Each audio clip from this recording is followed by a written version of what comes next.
And we're back. So today we're gonna get into how to increase your rev rate. But don't be fooled.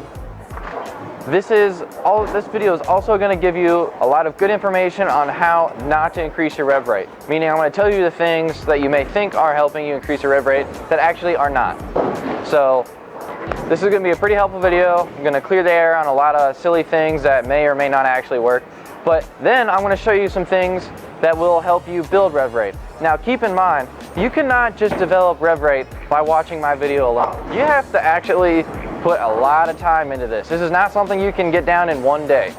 For me, it's taken years to really mold my game into the way that I want it today. So I'm gonna give you guys plenty of tips on what I do to throw the ball more consistently with as far as my rev rate goes and whatnot. So let's get into it. Some mechanics that may or may not really be helping you develop a higher rev rate would be fast footwork.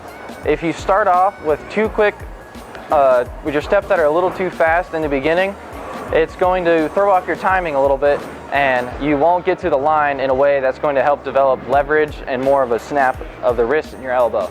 So by starting your footwork off very slowly and then you build up momentum into your slide and drive off your fourth step, that's what's going to help develop rev rate.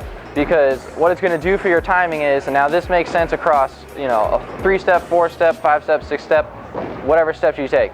What you want to do with your timing in order to develop a higher rev rate is you want to come to the line and come to a complete stop in your finishing position, and then you're going to release the ball.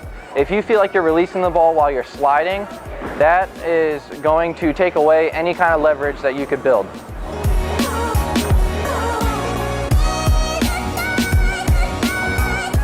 I'm going to show you guys a 1-step drill and then a 3-step drill that's going to help you feel the coming to a complete stop and then releasing the ball. So if you end up having success with these drills, you're going to understand that feeling and you'll be able to develop a lot more leverage at the line.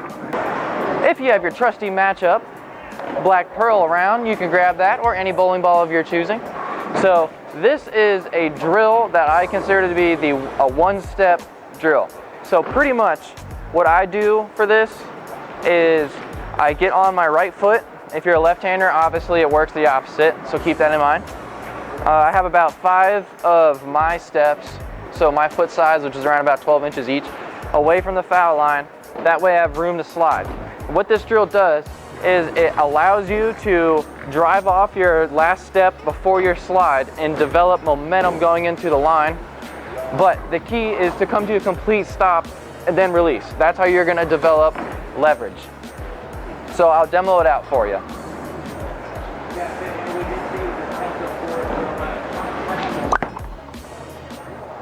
So that's probably hard to see because it's not going to be in slow motion. But you can see when my foot, or when the ball starts going back here and starts coming down, I drive off that step and I get into the line. You can see me go like this, and then you want to keep your hand pretty firm, and then you're going to be able to lift. Now you can't really get into that position without coming to a stop first. If you have your trusty matchup black pearl around, you can grab your matchup black pearl or any ball of your choosing. Now we're going to move on to the 3-step. So once you kind of get the feel for the 1-step drill, you can incorporate that into the 3-step. The 3-step works a little bit differently because you're taking 3 steps. Now when you do the 3-step, you kind of you push away with the first step and you kind of have to wait on it a little bit, and once it gets right about here, you start driving off the 2nd step. And obviously the 3rd step is your slide. What you wanted to get out of this is coming to a complete stop and then releasing. And then once you get the feel for this, you can pull back to your normal approach length.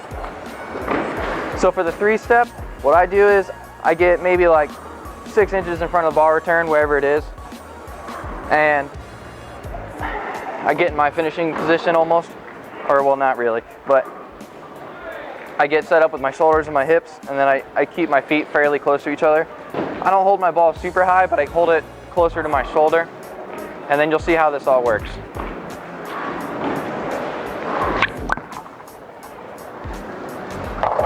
So hopefully you guys are able to slow that down like through the YouTube metrics, but what you just saw is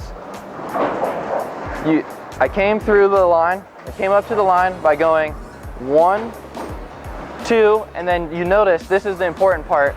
Everything, all of the weight gets onto that right foot, and then you drive forward into the line. Wait for the stop. Don't try to apply your rev rate until you come all the way to a firm stop. That way your knee reaches its continuation, and then you can just fully load up on the ball. That's how you do the 3-step drill. So a quick recap and to touch base back on what I was talking about towards the beginning of the video is proper mechanics have to deal with getting a higher rev rate because your body is going to work more efficiently. So to touch back on what I was saying was slower footwork and then speed up as you go in the 3-4. If you start too quick, you'll end up throwing yourself off and you'll release the ball in improper timing. So another tip that I have for something that will help develop rev rate is develop a feel at the bottom of your swing, with a flat spot where you're pulling through with your fingers. You don't want to just wrench your wrist all around the place. You want to more or less keep it mildly cupped and then feel the ball's weight in the fingers, and then you want to lift with your fingers. If you're trying to cup and uncup your wrist, all you're doing is decelerating at the bottom of your swing and you may be losing leverage. So with that being said, thanks for watching. Thanks for making it to the end of the video. Like and subscribe if you want to see more content like this, or let me know what you thought about the video in the comments section. If you think I should touch up on something else and make a part 2 to this, let me know. Thanks for watching.